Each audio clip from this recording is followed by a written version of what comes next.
So I've spent a lot of time around mobsters and gangsters, interviewing them, having them on the podcast. Mm-hmm.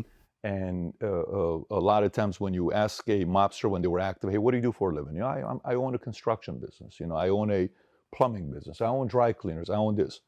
When you tell me you're a plumber, you give me red flags, because to me, you take me to, it's a little bit blurry, your background on what you've done, just fine. Maybe it's intentional, maybe it's not.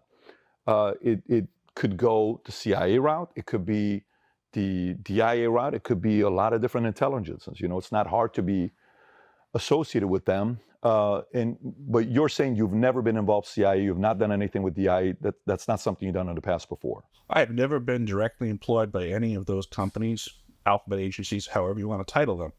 But having looked backwards, I question the proximity that I was to them. I may have been some sort of unknown asset, is my suspicion. The type of clients that I had are not the type of people that when they get a leak under their sink, they go to the yellow pages and check for the local plumber. So I believe that I was on some sort of an approved list by whom I don't know, but I can tell you that certainly I was involved in peculiar activities 24 hours a day. There were certain clients that could call me 24 hours a day, request which vehicle I showed up in, either my labeled plumbing company van or up to and including an extremely fast street racing Camaro, let's just put it that way. And these clients would dictate when I met them, what vehicle I showed up with, which mansion we were going to. Are these names we would recognize? John Tunney was one of them, owner of the Carlyle Group. John Tunney, owner of the Carlyle Group, partners with a billionaire that we've had on the podcast before, David Rubenstein. Okay, interesting. You're familiar with the Carlyle Group? Of course I am, yes. I did a lot of peculiar work for the Carlyle Group and their facilities and their personnel. So unpack peculiar work. What does that mean? I would say that I was set up as some sort of getaway driver. That if things went wrong, I was known to be good at that. Getaway from what? Getaway driver from what? Whatever he was doing in that mansion. Did you ever see anything weird where you're like, this is kind of weird what they're working on? I think I saw that all the time. I think so many of the things now in retrospect were extremely peculiar. But it's because of the collected experiences that I have now that I can look back and make that assessment. At the time that things happened, firsthand experience, they seemed a lot more benign. And maybe I was naive, maybe I was young, maybe that's what was being taken advantage of. But looking backwards, yeah, a lot of the facilities that I worked in, a lot of the folks' homes that I was present in, things got weird all the time. It was not rare that I would be, working at a bar sink in a billionaire's common space. And next thing I know, I would get asked by them, he and his friends, to sit down and engage in whatever conversation they had been involved with. At the time, I didn't think much of it. But in hindsight, that's really weird.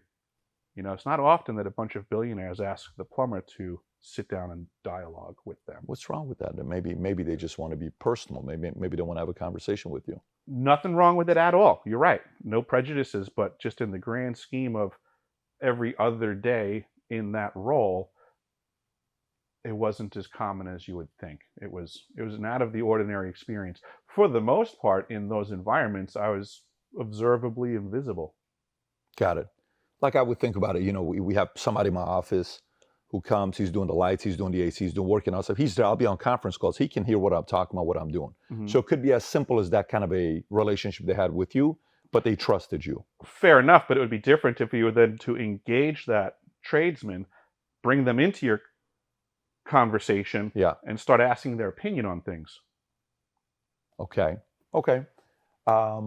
Getaway driver, getaway from what? I mean, if you said the Camaro or the company car, right? The company truck. Mm-hmm. You kind of unpacked that a little bit, but if you don't mind going a little bit deeper, when I hear getaway, I think about getaway that we're running away from doing something illegal underground that I don't want people to know about, and I need to trust somebody that can get us to a different destination so we won't get caught.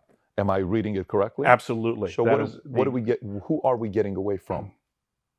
I guess, again, whoever the mansion was that we arrived at, basically I would get a call 24 hours a day. Yeah. Mr. Tunney could contact me. I would ask him which vehicle he wanted me to pick him up in. And then when I would pick him up, he would then give me an address to go to. I would wait outside. He would do whatever his business was in the interior. I wish I could tell you. I know there were a couple of times that I did enter with him, but I can't recall them that well, to be honest. Okay. And that was a rarity. He almost never asked me to enter. It was always wait outside. Okay. So let's talk about remote viewing. Okay. To the average person, I mean, we see a remote viewing. It's kind of weird. It's tough to explain. It's technical, right? What remote viewing is. But if you don't mind, to the average audience, what is remote viewing? Remote viewing, people just need to understand, is a skill set, first and foremost, that everybody possesses. Similar to the ability to play a guitar. There's nothing keeping you from playing a guitar other than your own desire and level of practice to, prove proficiency. Anybody can do remote viewing. Nothing's stopping anyone from doing it other than a massive amount of folks saying that, it can't be done. But the facts of the matter, remote viewing, to put in its simplest definition, is one's ability to get the right answer without any scientific basis on how they got it. It's outside of what our understanding of abilities are, but it works. It's been proven time and time again that it is very effective. It's very accurate, and it's very learnable. Is it used by illusionists? It's used by all sorts of folks. It could be used by illusionists for sure. There is some semblance of a two-way street to working on this energy level.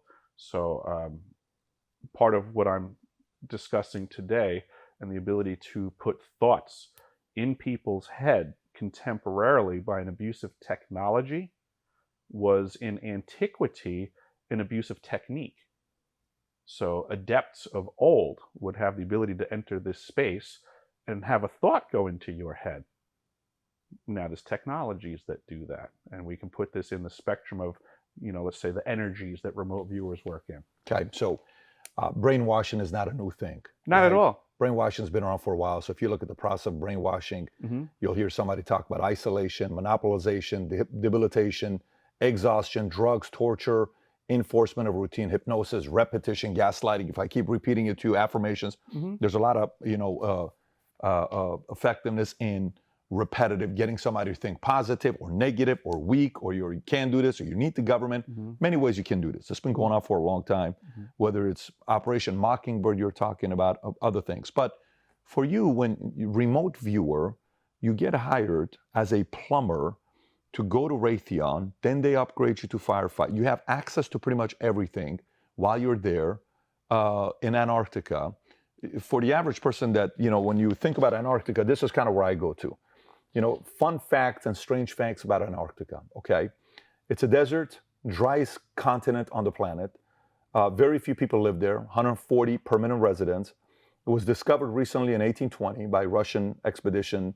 No country owns it. It wasn't named until 1890s. Mostly ice, 90%. Holds most of the world's fresh water, 60 to 90%. It used to be as warm as Melbourne years ago, 40, 50 million years ago. 63 degrees Fahrenheit. Right now it's 128 degrees, minus 120 degrees Fahrenheit, give or take. No time zone. The only way you can go is north. Has active volcanoes, subglacial lake that flows blood red, diamond dust floats. Even back in the days, Hitler was fascinated by Antarctica, where he had a passion for the occult, and when he was searching for something in Antarctica, the Nazi Germany's built a station in Antarctica, however, was abandoned some 70-something years ago. So they offer you a job to go to Antarctica. One, how did they find you? What were they asking you to do? What was your job description, and what did you find when you went there? I found them because the economy... You found them? I found them. The economy had tanked so poorly that my business was not doing well, and I was reaching out to find out what was going on. You're living in New York at the time? I was living on Long Island at the time. Got it. They were literally the only person on the planet that would cut me a check at that point. Why is that? Just the economy. Okay, I got it. was putting out applications and getting no response. This is post 2008, 2009. Market Yes, tanks sir. 38%. Yes, sir. Tough times. Economy's bad. Got it. Correct. I had 2 children to feed and was going to take any contract from anyone that was going to cut me a check. I absolutely did not want to go to the South Pole Station. I did not want to spend a winter there. I did not believe you could have functioning plumbing. As a plumbing and heating specialist, I thought this was all like a joke. I couldn't believe what was going on, but I was going to go take the check. I had no fondness for Raytheon. I did a short stint after high school in the United States Submarine Service. I learned what Raytheon is really about, which is killing people. They love making weapons. I mean, that's their bread and butter. So I was pensive about being employed directly by them, and I went regardless. I kept my eyes and ears open. I was like a sponge the entire time that I was there. I knew that they had to be lying about something if Raytheon was involved. And lo and behold, after quite a few years, I figured out, what was really going on. So if you like this clip and you want to watch another one, click right here. And if you want to watch the entire podcast, click right here.